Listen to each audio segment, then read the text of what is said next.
네, 저희는 하일겐슈타트에 와 있습니다. 여기는 한적한 시골 마을이에요. 그리고 이곳은 베토벤이 여름에 머물던 시골 농가입니다. 빈 근교에서 1시간 정도 떨어진 이 하일겐슈타트 마을에서 주민들은 주로 목축업이나 과일 농사, 포도 농사에 종사를 하는데, 베토벤이 살아있던 당시에는 유황 온천도 꽤 유명했었대요. 베토벤이 왜 1802년 여름과 가을 6개월 동안 이곳에 머물렀을까요? 작고 예쁜 시골 마을, 저희는 하일겐슈타트에 와 있습니다.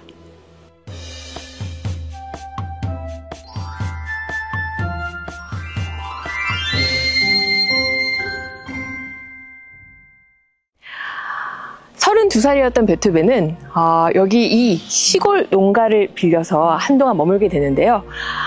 아름다운 자연, 새소리가 들리는 굉장히 평화로운 마을이지만 베토벤에게 당시 절망과 고통에 분투하던 굉장히 생생한 시기이기도 했습니다. 베토벤은 천재적 음악성, 독특한 연주 스타일로 윈 음악계에서 인기 스타로 부상을 하거든요. 그런데 26살부터 점차 귓병을 앓아서 청력을 잃어가게 되죠. 귀에서 하루 종일 웅웅거리는 이명 소리에 시달렸대요.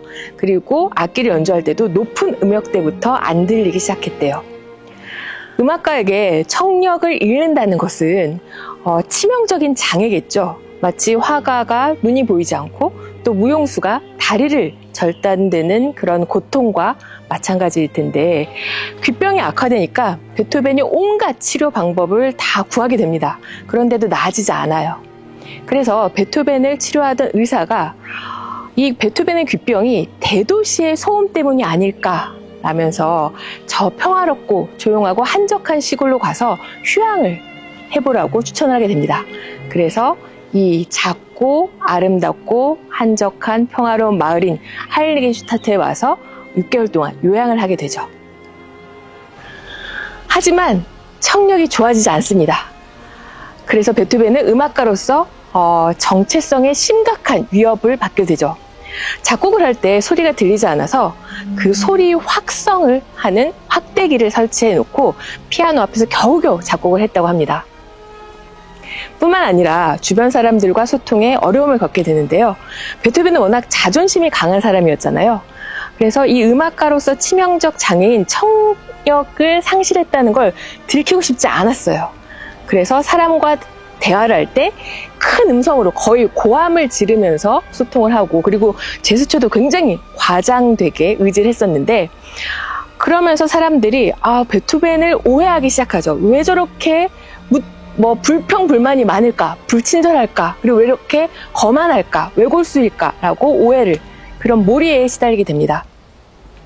그러니까 베토벤은 점차 사람들과의 소통, 대화 자체를 회피하게 되고요. 스스로 사회적인 고립에 가두게 됩니다.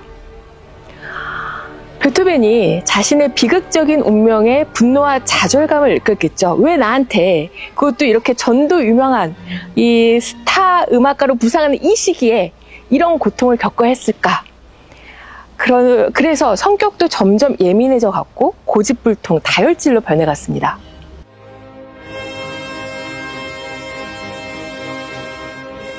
네, 당시 귀가 들리지 않던 베토벤이 사용하던 보청기가 여기 있습니다. 현재 사용하는 보청기는 완전히 다르게 생겼죠. 지금이 굉장히 작고 콤팍트하게 생겼지만 당시만 해도 이렇게 큰 나팔처럼 거추장스럽게 생겼는데, 그리고 그 보청기 옆에 이 문서가 바로 그 유명한 베토벤이 직접 작성한 유서, 하일겐슈타트 유서입니다. 베토벤 전기에서 이 시기는 가장 중요하게 다루는 챕터, 인생 장면 중 하나인데요. 원래는 이 유서를 베토벤의 동생인 카를 요한에게 보내는 편지로 작성을 하게 됩니다. 그래서 편지 봉투 겉면에 내가 죽은 뒤에 이 편지를 읽고 실행하도록 이라는 요청사항이 쓰여 있는데, 무엇을 실행하냐면 이 편지를 당시 베토벤이 그 귓병을 앓고 있었다는 의학적인 진단서와 함께 대중에게 공개하라는 거예요. 그래야 세상 사람들이 베토벤에게 갖고 있던 오해, 베토벤이 고집불통이다, 외골수다라는 그런 오해가 풀리라는 그런 희망을 갖고 썼던 거죠. 하지만 동생들에게 실제 이 편지는 붙여지지 않았습니다. 그 베토벤이 세상을 떠난 이후에 그 서랍 속에서 발견이 돼요.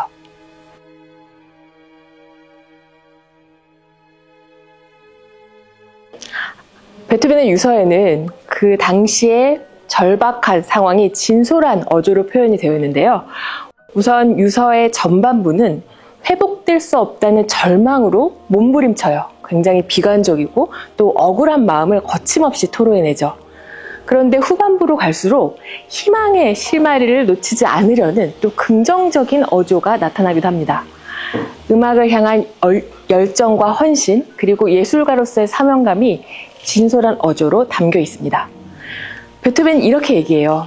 나는 아직 음악을 통해 세상에 전할 것이 많습니다. 내가 더 이상 듣지 못하더라도 나의 음악은 영원히 울려 퍼질 것입니다.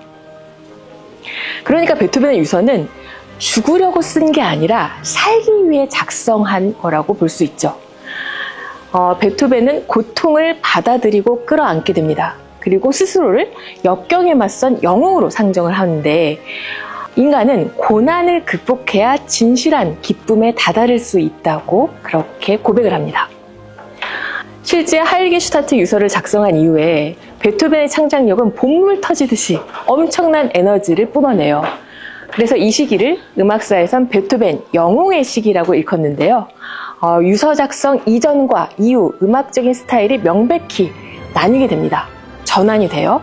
이전에는 그 당대 고전주의 음악가였던 스승 하이든 혹은 베토벤의 롤모델이었던 모차르트의 악풍을 모방하면서 뭔가 깔끔하고 명쾌한 고전적인 악상이 특징이었다면, 이 하일게 슈타트에서 유서를 작성한 이후에는 머릿속 음향 실험실을 본격적으로 가동시키면서 바깥 세상의 유혹에 흔들리지 않는 이런 절대 고독 속에서 그래서 더 과감하고 대담한 혁신적인 작품을 발표하게 됩니다.